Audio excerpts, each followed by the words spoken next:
Di kesempatan ini kita akan membahas tentang duty cycle dari mesin las.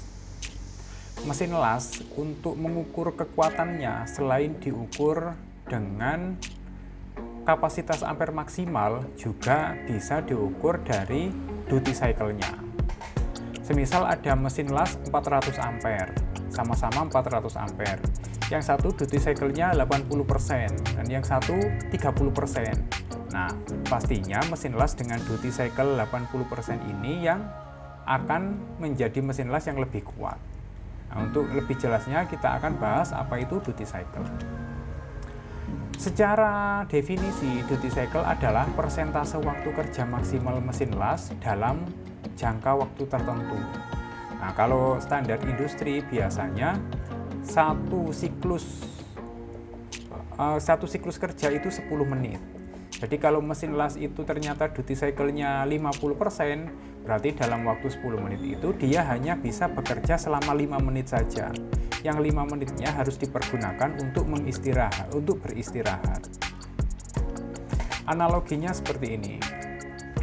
Seperti halnya manusia bekerja keras membutuhkan waktu istirahat. Kalau manusia istirahatnya digunakan untuk bernafas, mengembalikan energi, untuk mengistirahatkan otot, mesin las juga membutuhkan waktu untuk mendinginkan komponen yang berada di dalamnya, yang biasanya dipakai untuk mengenerate panas untuk melakukan pengelasan. Mengapa duty cycle ini penting untuk dibahas, penting untuk dipahami, dan penting untuk dimengerti? Pertama, yaitu untuk mencegah kerusakan dari mesin las yang kita pakai sehari-hari. Mesin las yang kita pakai ini akan menghasilkan panas. Kalau panasnya ini terus-menerus dan berlebih, maka akan lanjut menjadi korsleting dan juga terbakarnya komponen yang berada di dalam mesin tersebut. Kemudian yang kedua, duty cycle ini mempengaruhi hasil atau kualitas pengelasan. Ketika mesin ini kita pakai sudah melewati duty cycle-nya, maka biasanya ampernya menjadi tidak stabil atau naik turun. Kalau waktu kita pakai tiba-tiba ampernya turun atau ngedrop, otomatis hasil pengelasan yang kita lakukan tidak akan bagus. Bisa terjadi cacat las seperti lack of fusion, lack of penetration, dan lain sebagainya. Bisa juga mesin lasnya ini ampernya tidak turun tapi malah naik. Nah, itu tanda-tanda juga sudah tidak stabil. Kalau ampernya sudah naik, bisa menyebabkan undercut atau burn stroke atau bolong ketika material yang kita las ternyata tipis. Kemudian yang terakhir, kenapa duty cycle ini penting? Ini erat hubungannya dengan efisiensi kerja atau efisiensi pekerjaan. Memilih mesin las dengan duty cycle yang tepat bisa menghemat waktu, tenaga, dan biaya. Duty cycle yang tepat ini yang seperti apa? Kalau pengelasan kita standarnya industri yang dilas banyak, tebal, weldernya ada banyak, maka sebaiknya kita menggunakan mesin las dengan duty cycle yang besar, yang tinggi. Dengan konsekuensi, mesin las dengan duty cycle yang tinggi ini harganya lebih mahal. Tapi walaupun harganya lebih mahal, daripada mesin las banyak waktunya untuk istirahat, lebih baik biaya tinggi itu tapi kinerjanya juga bagus, efisiensinya bagus. Nah, faktor-faktor apa saja yang mempengaruhi duty cycle? Pertama adalah penggunaan ampere. Semakin tinggi ampere yang kita gunakan, duty cycle-nya akan semakin turun atau semakin rendah. Begitu juga sebaliknya.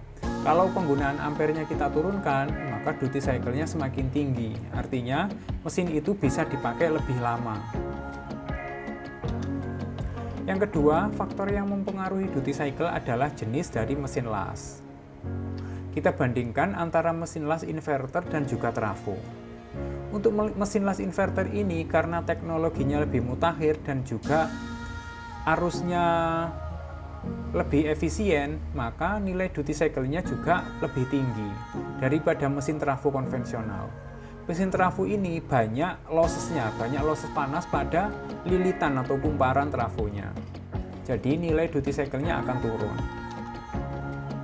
Kemudian sistem pendinginan.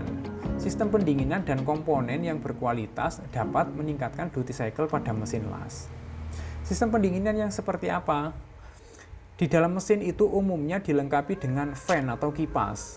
Kalau kipasnya ini perhitungan aliran anginnya tepat dan juga sirkulasi udaranya lancar, otomatis mesin las itu bisa mendinginkan diri dengan cepat dan efisien. Beda halnya kalau kipasnya perhitungannya tidak pas atau sirkulasi udaranya buruk, maka dia akan kesulitan mendinginkan diri. Nah, sekarang kita sudah sampai pada cara membaca spek mesin las berkaitan dengan duty cycle. Informasi ini bisa kita dapatkan pada brosur atau petunjuk manual pemilik. Ada juga tertulis pada plat bodi masing-masing mesin las. Di sini mesin las kita mereknya Miller atau diproduksi oleh perusahaan Miller dengan tipe Blue Thunder 403. Mesin las Miller dengan tipe Blue Thunder 403 ini memiliki kapasitas ampere maksimal sebesar 400A. Di keterangan ini bisa kita lihat mesin ini mengambil sumber dari listrik 3 fase yang nantinya akan dirubah menjadi arus searah atau arus direct current. Nah, duty cycle-nya ada di bagian sini. Di sini tertulis angka 35%, 60%, dan 100%. Kapan 35, 60, dan 100 ini terjadi? Kita bahas satu persatu. Ketika penggunaan ampere kita 400, maka duty cycle-nya hanya ketemu 35%. Yang artinya, dalam 10 menit siklus kerja, mesin ini hanya akan menyala selama 3,5 menit saja kalau ampernya 400. Selain menyala, mesin lasnya bagaimana?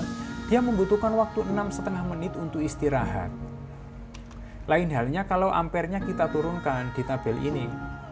Kalau ampernya kita turunkan dari 400 ke angka 305, maka nilai duty cycle-nya akan naik, yang tadinya 35% menjadi 60%. Kalau duty cycle-nya sudah 60%, dia bisa bekerja selama 6 menit terus-menerus.